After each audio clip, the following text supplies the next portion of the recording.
Nakakurious ka nga pala sa buhay ko, eto, tara na, samahan mo kami, panoorin mo ang aming mini-vlog for our first National Youth Council meeting. Oh, huwag kang mag-skip ha, panoorin mo hanggang dulo. Tara na, samahan mo kami. Another video, another travels, another video, another travels, Hi, this is Jan. Another video, another vlog, another travel is life for today's video.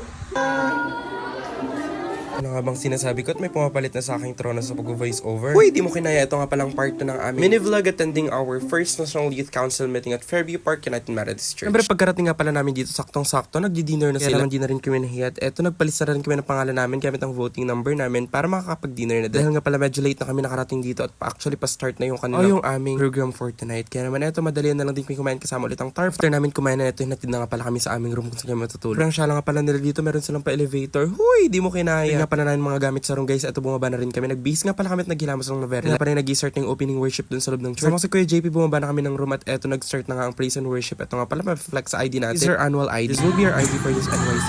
Napakasaya nga pala talaga dito ng aming opening worship guys. Ang grabe nakaka-bless talaga. Another activity for this National Biennium 2024 to 2026. After nga pala ng praise and worship, eto dumiretso na nga pala kami sa pakikinig ng mensahe ng buhay. Ang speaker nga pala dito ay sa mga DS ng QC Pace. Kaya naman eto guys, forward lang natin ng real quick after nga pala neto. Eto may mga nag-perform na nga pala dito as welcome night ng ating NYCM. Dito nga pala sa moment na dito namin namin si Sir Arnald Depano, yung kumanta, yung sikat na composer and arranger ng mga ginagamit natin dun sa church.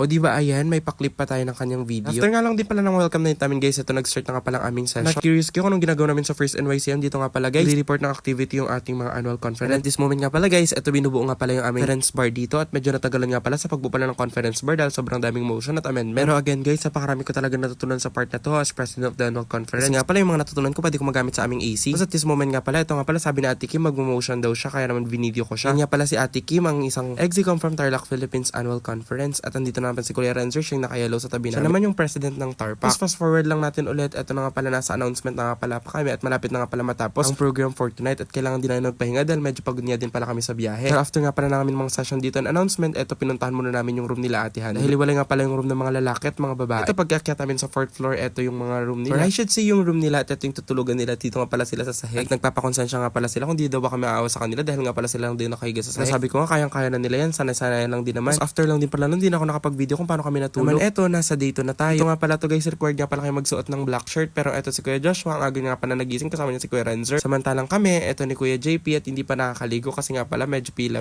doon sa CR. Naman nag-decision muna kami na kumain na lang muna dito ng breakfast. As usual lang paboritong pagkain o breakfast sa mga kabataang Methodista, ito ang hotdog at itlog. Ito pumila na lang ulit kayo para makakain na ng breakfast dito. Tapos fast forward real quick, nakaligo na nga pala kami dito at papunta na nga pala ako ng church. Di ko nga pala mabuksan yung pintuan dito guys. Siyempre pagkarating ko nga pala ng church, eto nag-a-announce nga pala sila ulit kasi nga pala mangyari nga naman for this morning ay puro talk kami with Kuya LJ and Ate VJ, mga former president ng National UMYF. Pero nga lang pala dito mga ilang announcement to make sure na wala kaming mamimiss habang kami nakastay dito sa Fairview Park UMC. Pero syempre after nga lang din pala na ito na nga pala nagtutok na nga pala si Kuya LJ dito. Ang tinutok na nga pala dito regarding sa ecumenism, kung ano nga ba ang role talaga ng EXO. Ano nga ba ang role natin bilang kabataan sa ating komunidad. So after niya nga lang pala mag-talk dito, ito nga pala may pag-games pa nga pala siya. Ito nga pala yung real at fact. Kung saan magsabi siya ng statement, isang situation o scenario, tapos pupunta kami doon kung ito ba ay real o fake. So after nga lang din pala na magralo dito. Uy, magralo na tuloy ang nasasabi natin. Ayan, pinakilala niya lang pala sa amin mga dapat namin malaman bilang kabataan, leader ng aming mga AC. So, ni Kuya LJ dito, fast forward real quick, nagdi-discuss nga pala dito sa Ate VJ. Ang dinidiscuss niya naman dito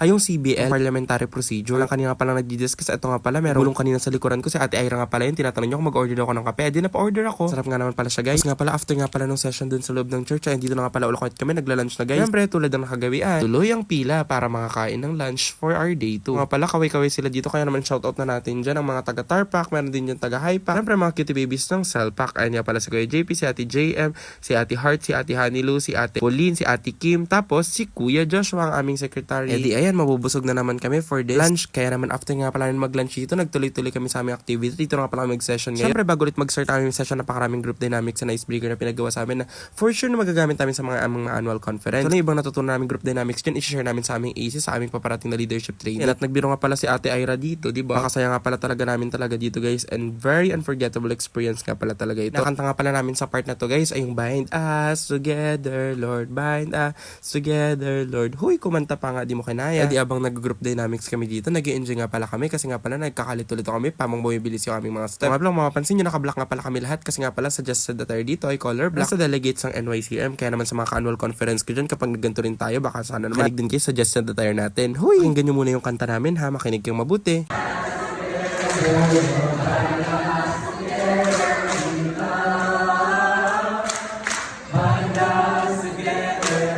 Yun na nga, after nga pala na may pa-icebreaker pa dito, kaya naman eto. Kung nga plaklati kayo, mag-video kami kasi naset up ko yung camera dito guys. Tinulungan pa nila kung paano i-set up. Ito muna, maglalaro nga lang pa kami dito ng very light.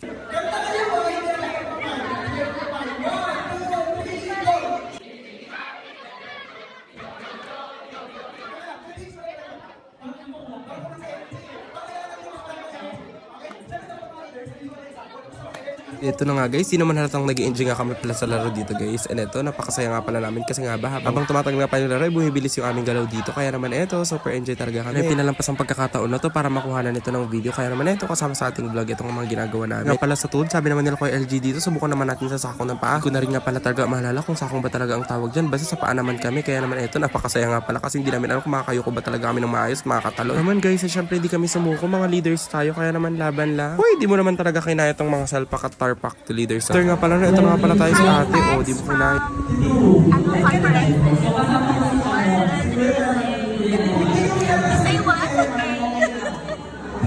Natin si ate, di ba kasi nasama siya sa ating video. Yun na nga ulit, kailangan mo na pala talaga natin magpaalam for this time. Maraming salamat guys sa lahat ng nood ng part 2 at part 1 ng ating vlog na ito. Bye for now, pero alam ko namang di kita iiwan. Meron pa pala tayong party, kaya panoorin mo yun na para makompleto ang experience mo habang kami yung umaten ng NYCM. Maraming salamat sa inyong pagsama. I love you! Aww.